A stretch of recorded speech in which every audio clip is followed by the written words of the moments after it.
Antonio, live from Munchies over here. And, I got the infamous Yakk Black of PMG Presents in the building.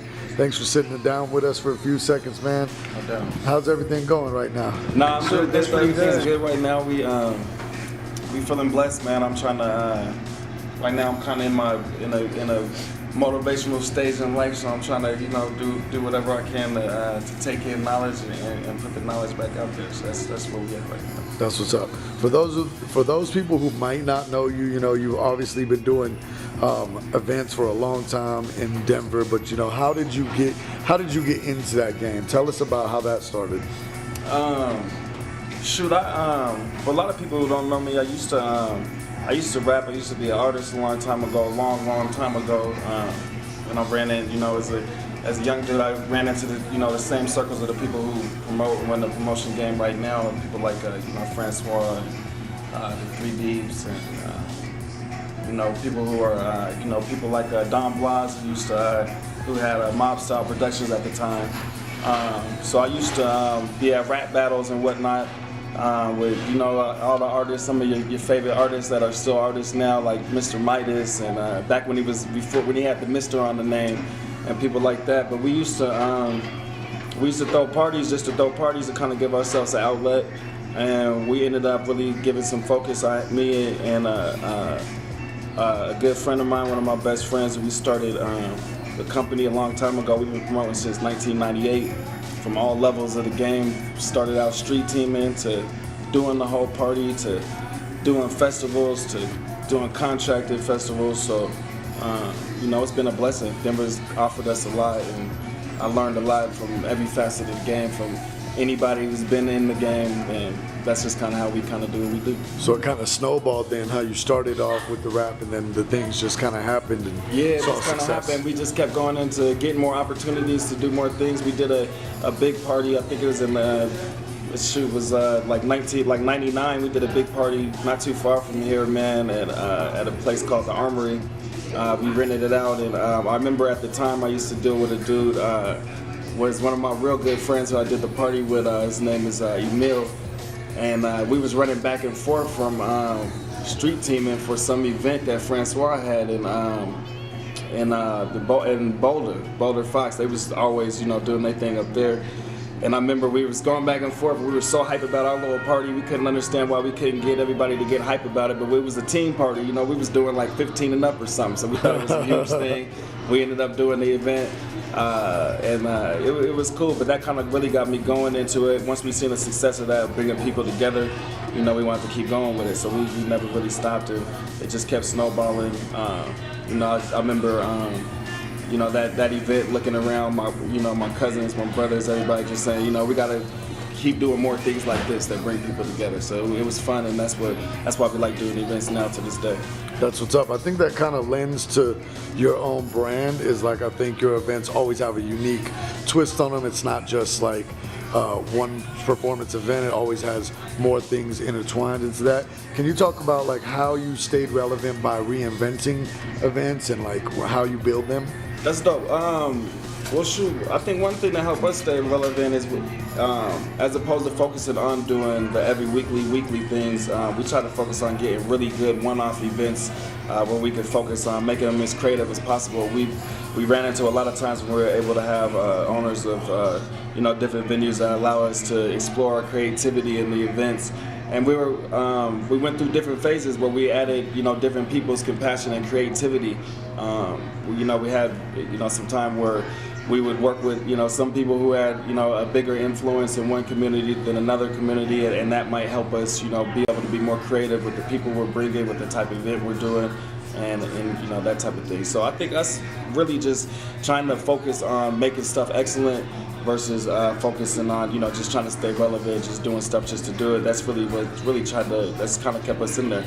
And then we've not been shy to add people in there, get help when we need help, work with people that we need to work with, and, take, we always, we call it mentoring up and mentoring down. So we take information from people who are younger, newer in the game, and people who are older, been in the game. So that's been helping us all the time. We were talking about events and everything like that, and I think as being, you mentioned you've been in it since like 98, 99. Denver culture has definitely changed and definitely got bigger and better, from the music to the events to everything like that. What factors do you see that have added to that or have made it harder? Man, I think that's an awesome question. I think from then to now, as far as the things that have made it better or added to it, man, it's the people. It's all of the. A lot of people talk about the hate in Denver and the people not working together, but it's really amazing from somebody who kind of looked at the artist thing, and then if I look at it now, you really just see that there are so many building blocks that people who have worked, whether they work together or not, worked and done things that other people can benefit off of. And those people who are younger, man, are sliding right into those places, or not even necessarily younger, but those people who are in the game at this time are able to slide right in there to those places and benefit off a lot of that work. So like, some of the things that seem like first-time accomplishments are actually, second and third-time accomplishment, but this is the first time that we're able for people to see it and for it to get big. I think, obviously, technology, the internet, some of the same things that made it easier for people in the world and in the country to do better with music is the same things that's making it better in the city. But I think our added on influx of people that have come through from Denver being such a big city and everybody coming here, obviously that's been something that's been big. But even with all these people coming here, if it wasn't for everybody really being digging in, grinding, picking their positions, people that move here and do different things, everybody choosing not to just be a rapper, some people choosing to make a blog and interview people, and some people choosing to throw a party so a rapper can go there, and then other people choosing to make clothes. Those are the type of things that really are making it happen. Now you're in a city where you have almost everything. I mean, the only thing that we need to probably make more of now is more fans. So, I mean, now we're in an interesting situation, but I think Denver is really, it's an amazing place for a person who's an artist, for sure. No doubt. Before we go on to the next question, let me ask you one more impromptu question. Mm-hmm. So what can the fans do to support and be more involved? Like, if you're a fan, you're not a rapper, you're not an artist, anything, what can you do to help the culture?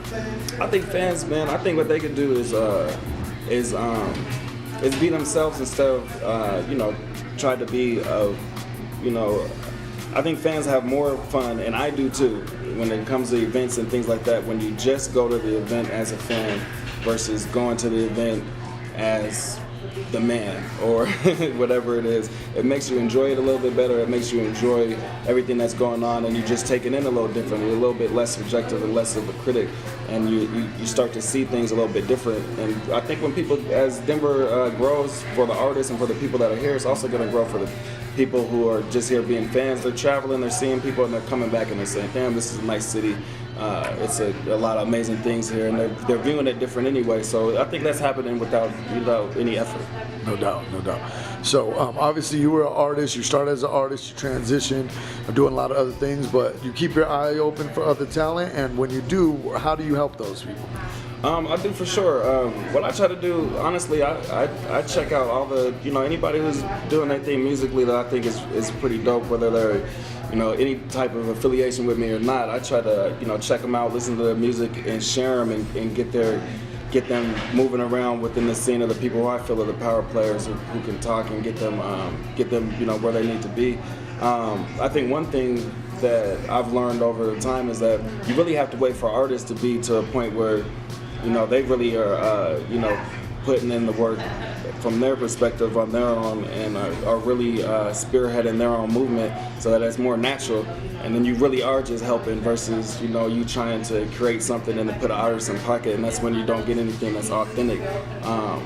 For instance, right now I'm listening to it, and my team is really closely aligned and affiliated with an artist named Fish, an artist named Larry, that are here in Denver, and their sound is just super authentic.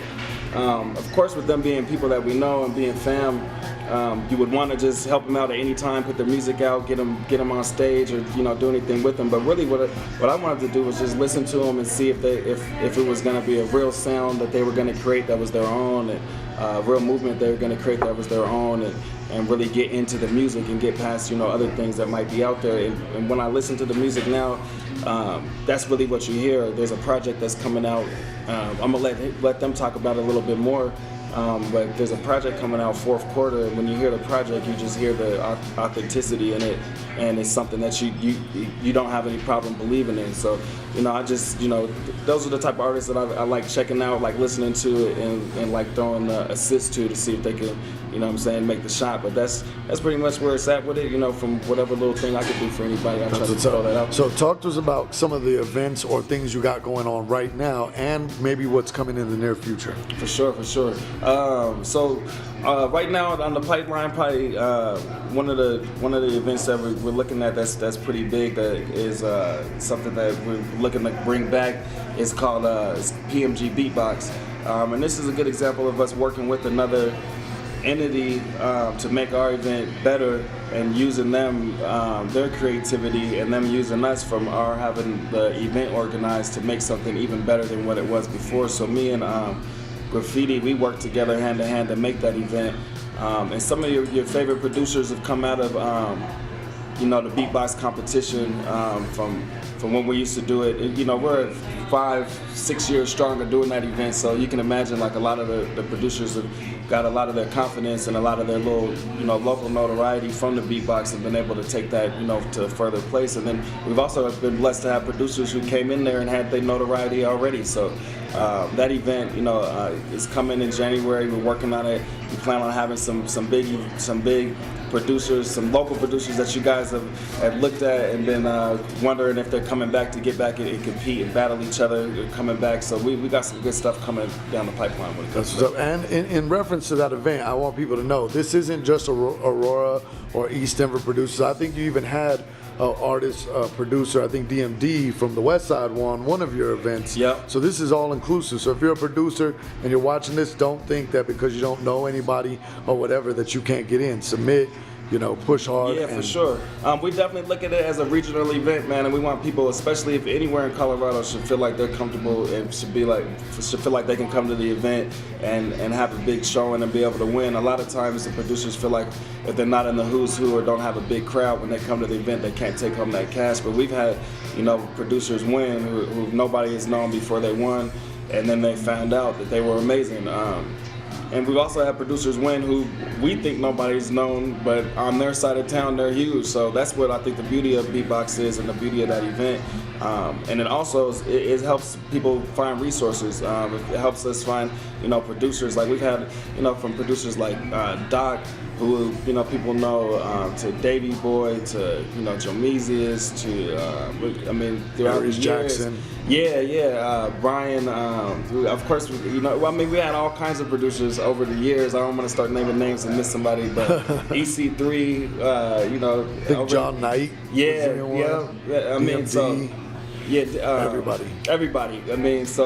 So many different producers over the years have got into it. Some of them are accredited producers. When you throw out names like that, when we're talking about Davey Boy, he's got a credit with TLC just recently. So, these aren't people who are coming to do it because they don't have anything else to do. They're coming to do it because they want that crown. So, PMG Beatbox is definitely coming back in January. And it's going to be an awesome event for sure. All right there from Mr. Triple Double himself, throwing assists, getting slam dunks.